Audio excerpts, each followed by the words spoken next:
kışı küredim kapımdan, sende ilkbaharı tanıdım. Ben neleri gömdüm içime, bir seni sığdıramadım. Kara kışı küredim kapımdan, sende ilkbaharı tanıdım. Ben seçtim bu dramı, yokluğunda açmadım kollarımı. Bile bile yordum, kopamıyordum. Geride kalsın karanlık, ısıtsın güneş beni.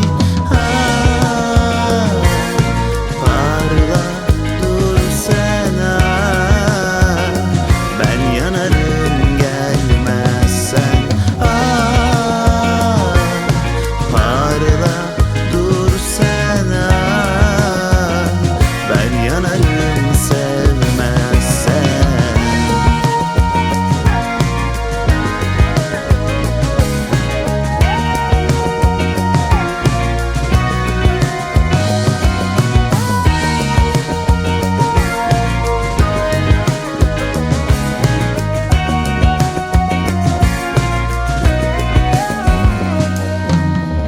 Sen neleri gömdün içine, bir beni sığdıramadın. Kara kışı küredin kapımdan, ben de ilkbaharı tanıdım.